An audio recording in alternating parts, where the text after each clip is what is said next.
William stood in front of his bedroom mirror and looked at himself for a long time. His silver hair was neatly combed back, and his face showed lines that told stories of many years. He was 62 years old now, but he remembered being young like it was yesterday. Today was not like other days. Today he had to go to a special ceremony for soldiers who died in the war many years ago. He picked up his navy blue jacket from the bed and put it on slowly. His hands were shaking a little bit. On his dresser there was a small wooden box that looked very old. Inside the box were 2 metal tags on a chain. These tags belonged to his best friend Marcus, who died in Vietnam War 50 years ago. William picked up the box and held it close to his chest. Marcus had been like a brother to William when they were both young soldiers far away from home. They shared everything together.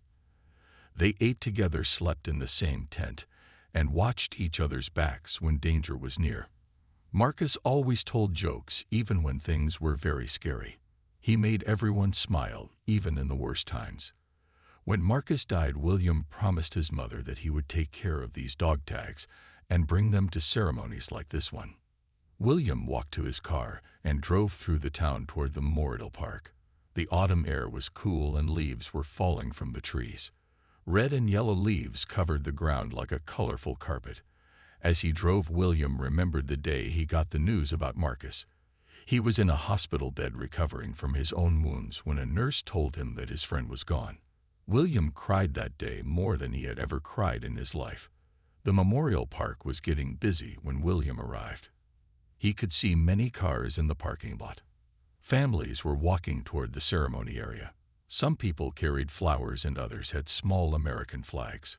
William saw other men who looked like they might be veterans too. They walked with the same careful steps that William had. They had the same look in their eyes that came from seeing things that regular people never see. William parked his car and sat for a moment. He took deep breaths and tried to calm his nervous feelings. Through his car window he could see a big black wall with names written on it.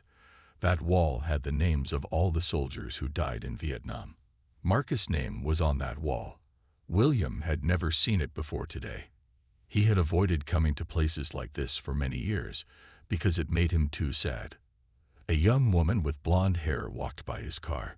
She was wearing a red dress and carrying white flowers. Behind her was an older man who moved slowly with a walking stick. William could tell the man was probably the woman's grandfather. Maybe he was a veteran too. Maybe he lost friends in the war just like William did. William opened his car door and stepped out. The wooden box with Marcus dog tags was in his jacket pocket. He could feel it against his chest as he walked. Other people were walking in the same direction toward the ceremony area. Nobody was talking very loud. Everyone seemed to understand that this was a very important and serious day. Near the entrance to the ceremony area there was a table with papers and name tags. A young girl who looked like a college student was helping people sign in. She had kind eyes and a gentle smile. When William reached the table, she looked up at him and said, "Thank you for your service, sir." Her words were simple, but they meant a lot to William. Not many people thanked veterans anymore. William wrote his name on the paper and took a name tag that said William Johnson, Vietnam veteran. He stuck the tag on his jacket and looked around. Today was going to be hard, but he knew Marcus would want him to be here. William stepped away from the registration table and began walking deeper into the memorial park. The autumn sunshine felt warm on his shoulders, but inside his chest he felt cold and nervous. He had never been to a place like this before. For 50 years he had avoided anything that reminded him too much of the war. As William walked along a gravel path, he saw groups of people standing together talking in quiet voices. Some were older couples holding each other close. Others were families with teenage children who looked serious and respectful. William noticed that many people were carrying small flags or flowers or framed photographs. The park was bigger than William had expected. There were several areas with benches and trees and walkways that led in different directions. Signs pointed toward different parts of the memorial, including the main ceremony area and the memorial wall with all the names. William decided to walk around a little bit before the ceremony started. Near a small pond with ducks swimming in it, William saw a man sitting alone on a wooden bench. The man looked about William's age and was wearing a military cap with Vietnam War patches on it. William walked closer and realized he recognized the man. It was Robert Chen, who had been a radio operator in William's unit during the war. William approached Robert carefully because he was not sure if Robert would remember him. But when Robert looked up, his face showed immediate recognition. Robert stood up quickly, and the two men shook hands firmly. Robert said he could not believe he was seeing William after so many years. William said he felt the same way. Robert told William that he had been coming to veteran events for about 10 years now. He said it took him a long time to be ready for something like this, but now he found it helpful. Robert said meeting other veterans made him feel less alone with his memories. William understood exactly what Robert meant. The two men walked together toward the main ceremony area. Robert pointed out different things as they walked. He showed William where the food tent was located and where the restrooms were. Robert also pointed to a group of people wearing badges that said volunteer counselor. He told William these people were there to talk with anyone who needed emotional support. As they walked, Robert told William about some of the other veterans he had met at events like this. He said there was a whole community of people who understood what it was like to come back from war change. Robert said some veterans struggled more than others, but everyone had been affected by their experiences in some way. William told Robert about the wooden box in his pocket with Marcus dog tags inside. Robert remembered Marcus very well. He said Marcus had been one of the funniest guys in their unit and could always make people laugh, no matter how bad things got. Robert said he was glad William had brought the dog tags to honor Marcus' memory. They reached the ceremony area where rows of white chairs were set up facing a small stage. Behind the stage was the famous black memorial wall that William had seen in photographs but never visited in person. The wall looked bigger and more impressive than William had imagined. Even from a distance, he could see thousands of names carved into the dark stone. Robert and William found 2 seats together in the middle section. William felt grateful to have someone he knew sitting next to him. Being at the ceremony was already bringing up strong emotions, and William was worried about how he would react when the formal program began. More veterans were arriving now and taking seats around them. William could tell who the veterans were because they all had a similar way of looking around carefully and sitting up straight in their chairs. These men had learned to be alert and aware during the war, and they still carried themselves that way many years later. A woman with gray hair sat down in the chair next to William. She was holding a small American flag and a tissue. The woman introduced herself as Betty and said her husband had died in Vietnam in 1970. She said she came to these ceremonies every year to feel close to him. William told Betty he was sorry for her loss, and she thanked him for his service. William looked around at all the people gathering for the ceremony. There were probably 300 people now sitting in the white chairs or standing around the edges. Some were veterans like himself. Some were family members of soldiers who died. Some were just regular citizens who wanted to show their respect and support. The afternoon sun was getting lower in the sky, and William could smell someone cooking hamburgers somewhere nearby. The combination of food smells and autumn air and nervous energy reminded William of other gatherings he had been to over the years. But this one felt more important and more emotional than anything else he had experienced since coming home from the war. William could not sit still anymore, so he got up from his chair and walked toward the big black memorial wall. This wall was the reason he had been afraid to come here for so many years. The wall was made of shiny black stone and had thousands of names carved into it. Each name was a soldier who died in Vietnam War. The names were organized by the year they died. As William got closer to the wall, he could see his reflection in the black stone. His older face looked back at him mixed together with all the names of dead soldiers. It felt strange and sad to see himself there with all those names. William started reading the names slowly. Some names he recognized, and some he did not know. But every single name represented someone's son or husband or father or brother. William found the section for the year that Marcus died. He ran his finger along the stone until he found the name Marcus Thompson. Seeing his friend's name carved in stone made everything feel real in a way it never had before. William put his hand flat against Marcus' name and closed his eyes. He could almost hear his friend laughing and telling jokes like he used to do. A woman walked up next to William and stood looking at the wall too. She was about 50 years old with brown hair and kind eyes. She was holding a small bouquet of yellow flowers. The woman looked at William and asked if he was a veteran. William nodded and said yes.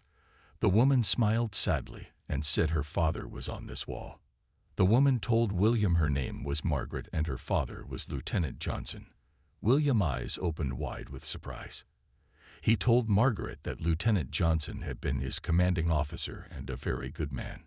Margaret started crying and said she had been only 5 years old when her father died.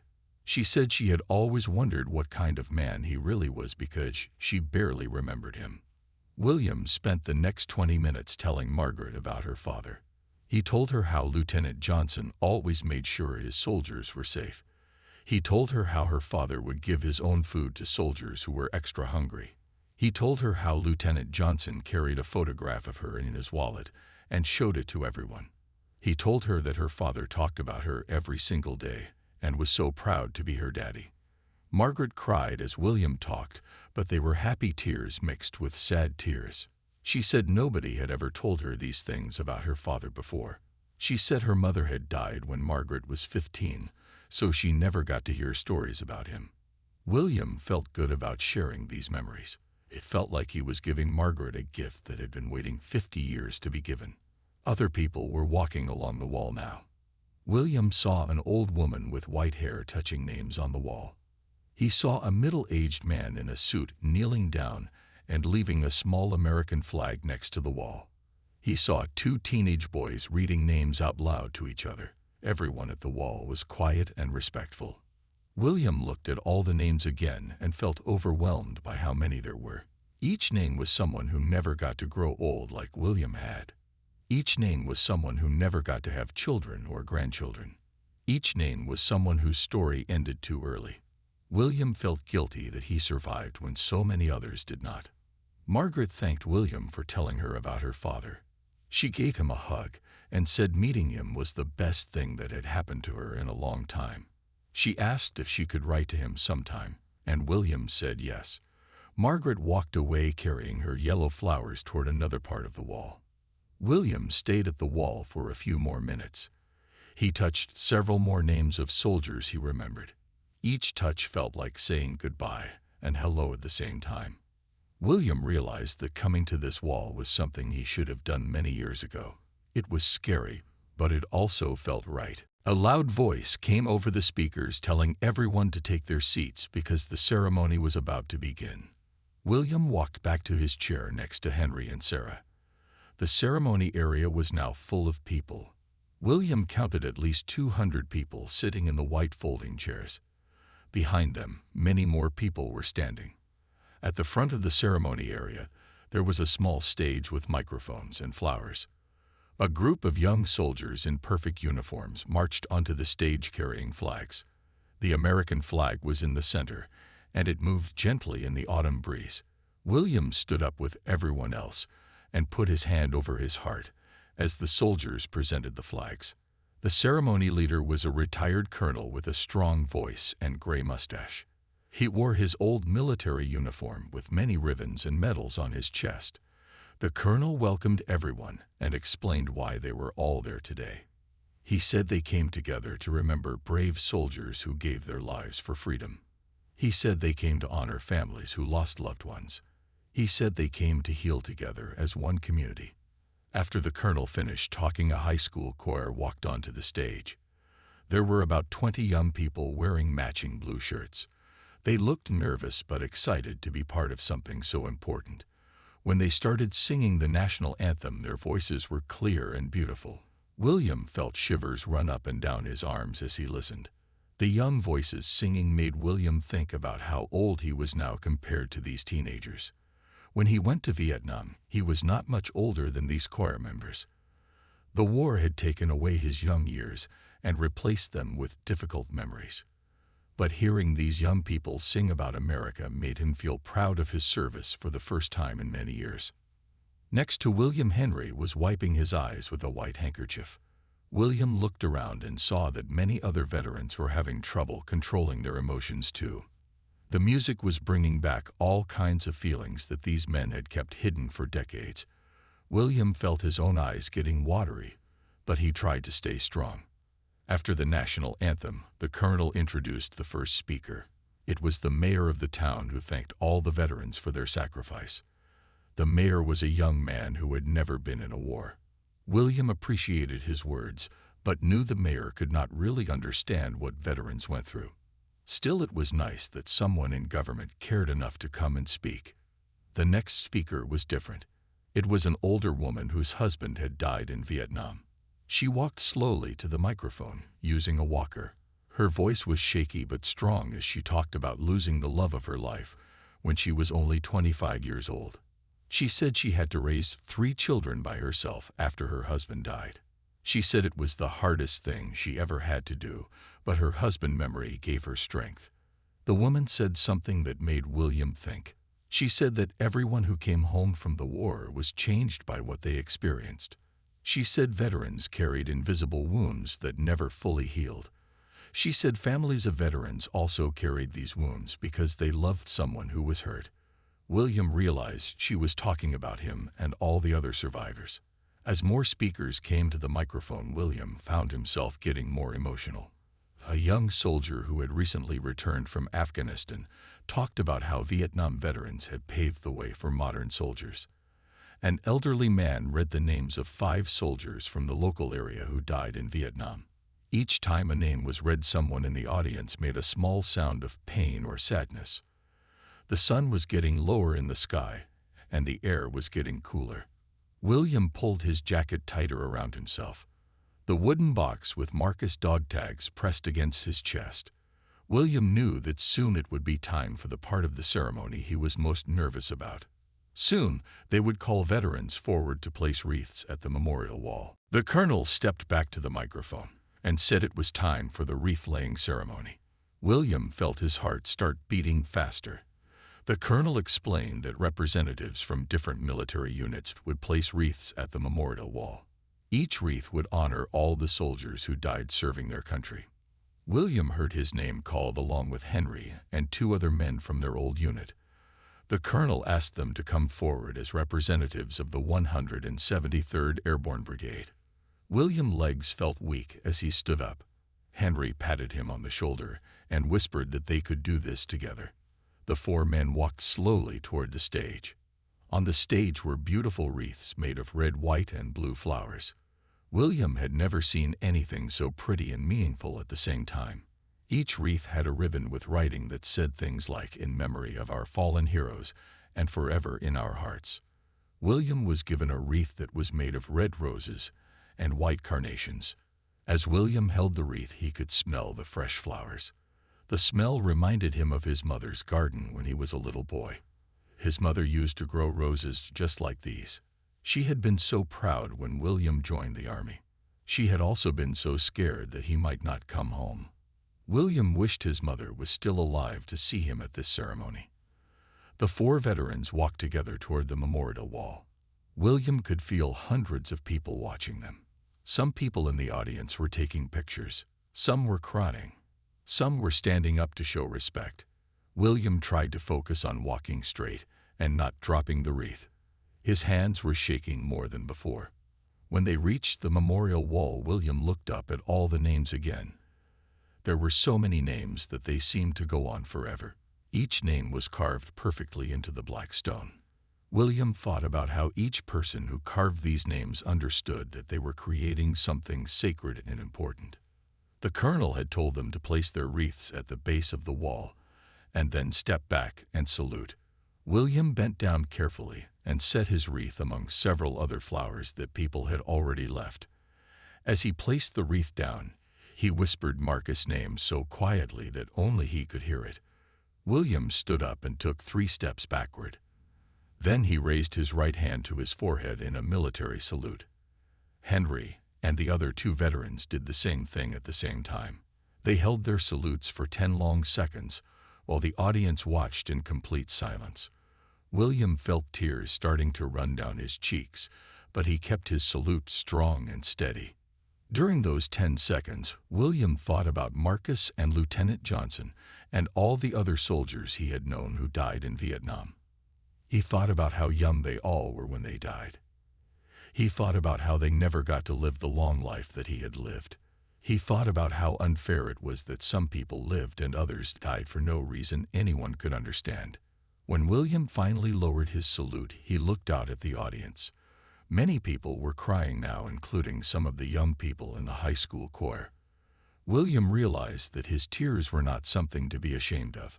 Everyone at the ceremony understood that this was a time for crying and remembering and feeling sad together. The 4 veterans walked back to their seats, but William felt different than when he had walked up to the stage. Something inside his chest felt looser and lighter. It was like a knot that had been tied tight for 50 years was finally starting to come undone. William had been carrying guilt about surviving when his friends did not, but placing that wreath felt like he was finally honoring them properly. Sarah reached over and squeezed William's hand when he sat down. She did not say anything, but William could tell she understood what he was feeling. Henry was wiping his eyes again and breathing deeply. The other veteran who had placed a wreath was staring at his hands and shaking his head slowly like he could not believe what had just happened. The colonel announced that family members and friends could now come forward to share memories of their loved ones. This was the part of the ceremony that William had been most worried about. He knew that hearing other people talk about dead soldiers would make him think even more about Marcus and all of his other friends who never came home. Margaret was the first person to walk to the microphone. She was still holding her yellow flowers and her hands were shaking as she held the piece of paper with her speech written on it. Margaret cleared her throat and began talking about her father, Lieutenant Johnson. Her voice was soft at first, but got stronger as she continued talking. Margaret said she had grown up without knowing much about her father because her mother found it too painful to talk about him. She said she had always felt like there was a big empty space in her life where her father should have been. Margaret said that meeting William earlier today had filled in some of that empty space. She said learning about her father's kindness and leadership made her proud to be his daughter. As Margaret talked about growing up without a father, William felt guilty again. He had gotten to live a full life, while Lieutenant Johnson never got to see his little girl grow up. William had gotten married and had children and grandchildren, while Lieutenant Johnson missed everything. Margaret finished her speech by saying she would name her first son after her father if she ever had children. The next person to speak was an elderly woman named Dorothy who needed her grandson to help her walk to the microphone. Dorothy was probably 80 years old and had white hair and thick glasses. Her grandson held her arm gently as she began to speak about her husband who died in Vietnam just 3 months before the war ended. Dorothy's voice was shaky but clear as she talked about getting the news that her husband was dead. She said a man in uniform came to her door on a Tuesday morning in 1975. She said she knew what he was going to tell her before he even opened his mouth. Dorothy said she was only 22 years old and had been married for less than 2 years when she became a widow. Then Dorothy did something that surprised everyone. She pulled out an old letter that was yellow and wrinkled. She said she had found this letter in her husband's belongings when the army sent them back to her. The letter was written to her, but never mailed. Dorothy began reading the letter out loud to everyone at the ceremony. The letter was beautiful and heartbreaking at the same time. Dorothy's husband had written about how much he missed her and how he dreamed about coming home to start a family with her. He wrote about wanting to buy a little house with a white fence and plant a garden in the backyard. He wrote about wanting to teach his children how to ride bicycles and take them fishing on weekends. As Dorothy read the letter, everyone in the audience was completely quiet. William could hear people sniffling and crying softly. The letter made everyone think about all the dreams and plans that died along with the soldiers in Vietnam. William thought about his own dreams when he was young and how different his life might have been if the war had never happened. Dorothy finished reading the letter and her grandson helped her fold it up carefully. She said she had kept that letter secret for 50 years, but decided to share it today because she wanted people to know that the soldiers who died were not just names on a wall. They were young men with hopes and dreams, and people who loved them.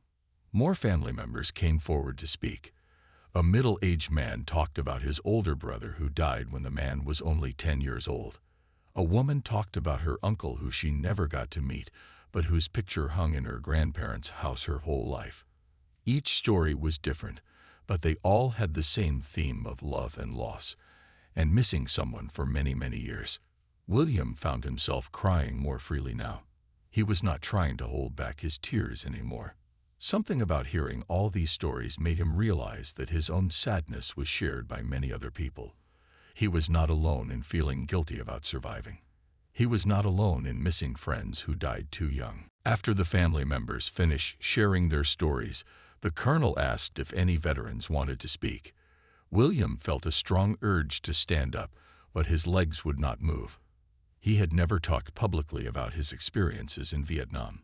He had barely talked about them to his own family. But sitting there listening to everyone else share their hearts made William want to do the same thing. A man named Tom walked to the microphone. Tom looked about the same age as William and had the same careful way of walking that many veterans had. Tom introduced himself and said he had served in Vietnam from 1968 to 1969. He said he wanted to talk about something that many veterans struggled with but rarely discussed openly. Tom began talking about survivor's guilt. He explained that many veterans who came home from war felt guilty about living when their friends did not. Tom said he had spent 40 years wondering why he survived when better men than him died. He said this guilt had affected his marriage, his job, and his relationship with his children. As Tom talked, William felt like someone was reading his mind. Every word that Tom said described exactly how William had felt for 50 years. Tom said he used to think he was the only person who felt this way. Tom said he used to think there was something wrong with him for feeling guilty about being alive. Tom said that a few years ago, he started going to a support group for veterans. He said meeting other veterans who felt the same way had changed his life. Tom said he learned that survivor's guilt was normal and that many veterans experienced it. Tom said talking about these feelings with people who understood had helped him heal.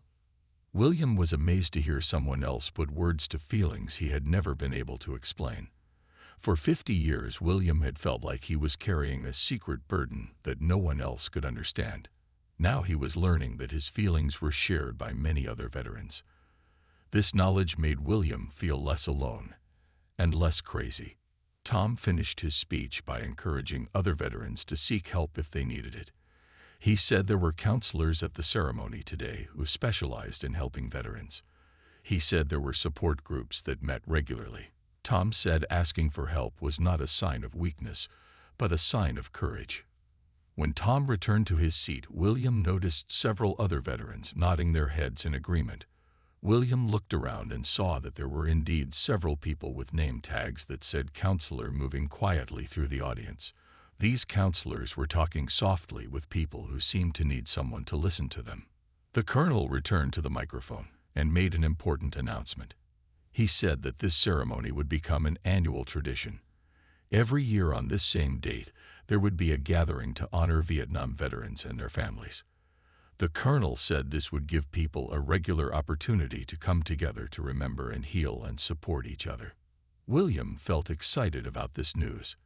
For the first time in many years, he was looking forward to something instead of just trying to get through each day.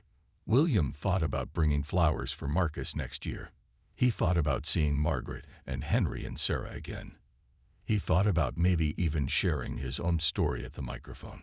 As the formal ceremony began to end, people started moving around and talking to each other in small groups. William stood up and stretched his legs.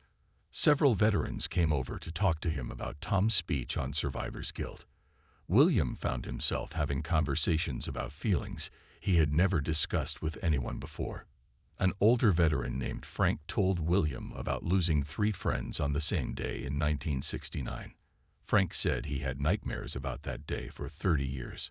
Another veteran named Joe talked about coming home to people who called him names and treated him badly. Joe said he had felt ashamed of his service until recent years when people started thanking veterans publicly. William shared his own story about Marcus for the first time with people other than Margaret.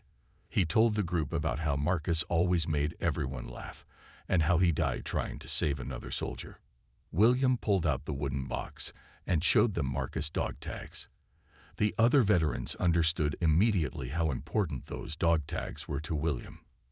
One of the counselors approached William's group and introduced herself. Her name was Dr. Martinez, and she worked with veterans at the local hospital. Dr. Martinez gave William her business card and invited him to attend a support group that met every Thursday evening. William surprised himself by saying he would think about it. As the sun began to set, the ceremony was coming to an end, but William was not ready to leave yet. He felt like something important had happened to him today, and he wanted to hold on to that feeling for as long as possible. Many other people seemed to feel the same way because they were staying and continuing to talk with each other instead of going to their cars. Sarah Chen came over to William and asked how he was feeling. William told her that today had been one of the most important days of his life. He said he felt like a weight had been lifted off his shoulders. Sarah smiled and said she could see the difference in his face. She said he looked lighter somehow and more peaceful than when she first saw him earlier. Sarah told William that she had been coming to ceremonies like this for 10 years. She said the first time was very difficult, but each time got a little easier. Sarah said that sharing grief with other people who understood made the grief easier to carry. She said William had taken a big step today by coming to the ceremony and being open to feeling his emotions. Henry walked over to join William and Sarah. Henry said he was proud of William for placing the wreath at the memorial wall. Henry said he could tell it was hard for William to do, but that he did it with dignity and honor. Henry said Marcus would have been proud to see William honoring him that way. The three friends stood together looking at the memorial wall as the late afternoon light made the black stone glow. There were now dozens of wreaths and flowers at the base of the wall. People were still walking along the wall, touching names and leaving small personal items. William saw someone leave a small teddy bear next to the wall. Someone else left a can of beer, which seemed strange until William realized it was probably the dead soldier's favorite brand. William told Henry and Sarah that he was thinking about joining the support group that Dr. Martinez had told him about. Sarah said that was a wonderful idea. She said talking to other veterans would help William continue the healing process that had started today. Henry said he had been going to a similar group for 2 years, and it had made a big difference in his life. As they talked, William pulled out Marcus dog tags one more time. He held them up so that Henry and Sarah could see them clearly. The metal tags caught the light from the setting sun and seemed to shine. William said he had carried these tags for 50 years, but had never shown them to anyone except Marcus' mother. Sarah asked William if he had ever considered donating the dog tags to a museum or memorial. She said that way Marcus' memory could be preserved for future generations to learn from. William had never thought about this idea before. Part of him wanted to keep the tags forever, but another part of him liked the idea of sharing Marcus' story with young people who needed to learn about war and sacrifice. Henry suggested that William could donate the tags, but asked the museum to display them with a story about Marcus. That way people would not just see the tags but would also learn about what kind of person Marcus was. William liked this idea very much. He thought Marcus would want young people to know about the importance of friendship and loyalty and helping others. A young man who looked like he was in college walked over to their group. He introduced himself as David and said he was a student studying history. David said he had never been to a veterans ceremony before, but his grandfather had served in Vietnam. David said listening to all the stories today had taught him things about war that he never learned in school. David asked William and the others if they would be willing to speak to his history class about their experiences. David said young people needed to hear firsthand accounts from people who actually lived through historical events. William felt nervous about speaking to a classroom full of students, but also honored that someone wanted to hear his story. William told David he would think about it. David gave William his phone number and said the offer was always open. David said he believed that sharing these stories was important for helping people understand the true cost of war. William realized that David was right, and that maybe it was time for him to start sharing his experiences more openly. The ceremony organizers announced that they were serving coffee and cookies in a tent nearby. William, Henry, and Sarah walked over together to get some refreshments. The tent was full of people continuing conversations that had started during the ceremony. William noticed that many people were exchanging phone numbers and making plans to stay in touch. As the evening grew darker and cooler, most people began leaving the memorial park. William walked back to the memorial wall one final time before going home. The wall looked different now in the dim light, with all the wreaths and flowers at its base. The names seemed to glow softly in the darkness as if they were lit from within. William found Marcus' name again and placed his hand on the cold stone. This time, touching the name did not make him feel as sad as it had earlier in the day. Instead, William felt a sense of peace and connection with his old friend. William whispered to Marcus that he was sorry it had taken him 50 years to visit this wall. He promised Marcus that he would come back next year and every year after that.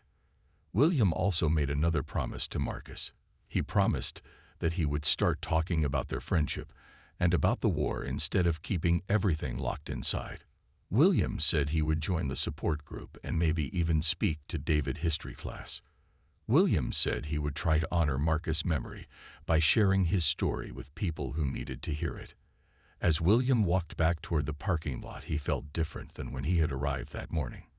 The heavy feeling in his chest was still there, but it felt lighter somehow.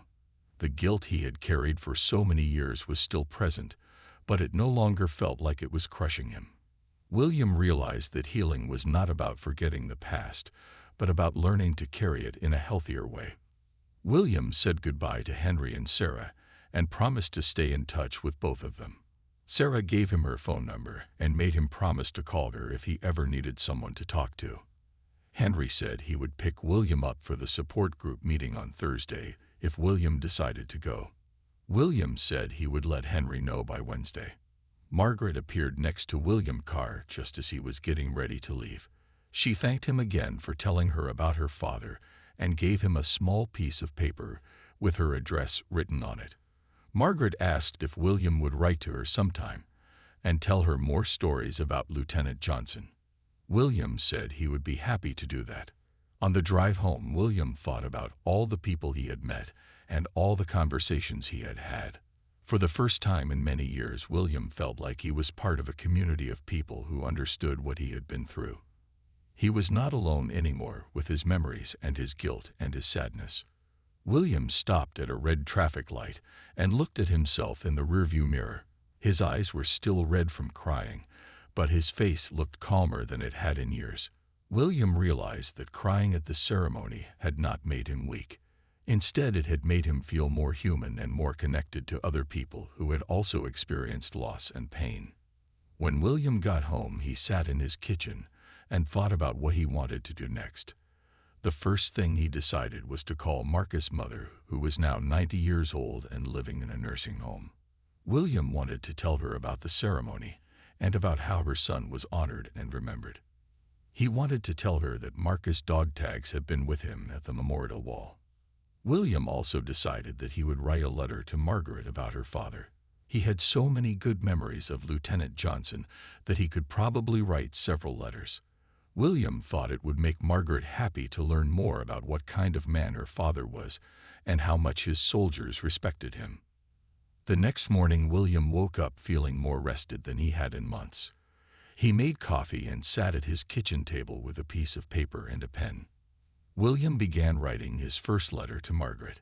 He wrote about how Lieutenant Johnson always checked on his soldiers before taking care of himself. He wrote about how the lieutenant shared his own food when supplies were low.